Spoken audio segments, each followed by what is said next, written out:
Republik Islam Iran merupakan salah satu negara produsen minyak terbesar di dunia, dengan nilai produksi sekitar 3,9 juta barrel per hari, dan ekspor minyak mereka mencapai sekitar 1,29 juta barrel per hari pada tahun 2023. Jika konflik militer antara Iran dengan Israel berlanjut menjadi perang besar-besaran, akibat serangan rudal dan drone Iran ke wilayah Tel Aviv, Israel, maka harga minyak dunia diperkirakan akan melambung tinggi. Hal ini disebabkan terganggunya proses produksi serta terhambatnya jalur distribusi minyak mentah Iran ke negara-negara lainnya. Perang antar negara dalam skala apapun selalu mengakibatkan krisis energi di berbagai belahan dunia, baik dalam lingkup regional maupun internasional. Sebagai perbandingan, perang Rusia-Ukraina yang meletus pada 22 Oktober 2022 mengakibatkan harga minyak dunia naik hingga menembus angka $100 Amerika per barrel. Begitu pula setelah tentara Israel membombardir Gaza, Palestina, yang menyebabkan harga minyak dunia naik sebesar 4%.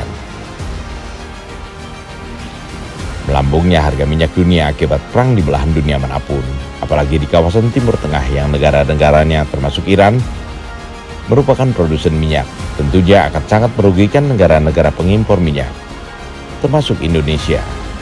Jika hal itu terjadi, Indonesia bukan hanya akan mengalami kelangkaan bahan bakar minyak atau BBM, tetapi juga memaksa pemerintah untuk menaikkan lagi subsidi BBM, yang tentunya akan mengganggu anggaran pendapatan dan belanja negara atau APBN. Melonjaknya harga minyak mentah dunia juga selalu diikuti dengan meningkatnya inflasi yang akan mempengaruhi kondisi perekonomian secara keseluruhan.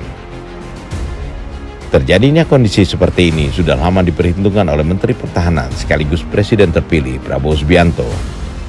Itu sebabnya Prabowo bertekad menjadikan Indonesia terbebas dari ketergantungan terhadap bahan bakar minyak yang terbuat dari bahan fosil dan menggantinya dengan energi terbarukan yang berasal dari bahan-bahan nabati seperti kelapa sawit, singkong, dan tebu, yang juga disebut sebagai energi hijau yang ramah lingkungan. Energi hijau ini bisa diproduksi secara mandiri di Indonesia, sehingga Indonesia tak lagi bergantung pada pasokan energi negara lain.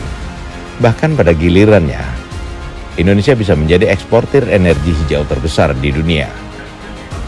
Gagasan Prabowo ini mendapat dukungan dari banyak negara lainnya, termasuk dari Presiden Amerika Serikat Joe Biden pada saat melakukan percakapan telepon dengan Prabowo untuk mengucapkan selamat atas terpilihnya Prabowo sebagai Presiden Indonesia pada Pilpres 2024. Dampak lainnya yang akan mempengaruhi kondisi perekonomian global, termasuk Indonesia, adalah menguatnya mata uang dolar Amerika terhadap mata uang sejumlah negara, termasuk Indonesia.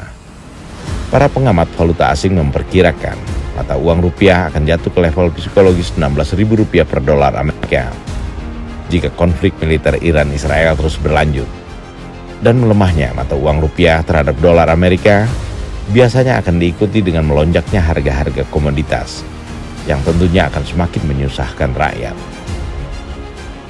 Dalam menghadapi kemungkinan semakin memburuknya kondisi perekonomian global dan nasional akibat perang di Timur Tengah, para elit politik Indonesia yang masih mempersoalkan hasil Pilpres 2024 seharusnya segera merapatkan barisan dengan Presiden terpilih Prabowo Subianto untuk bersama-sama memikirkan masa depan bangsa dan dunia yang kini berada dalam ancaman Perang Dunia Ketiga.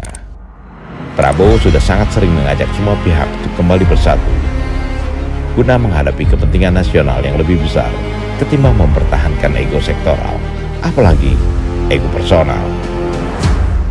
Prabowo Gibran, Man of Our Time.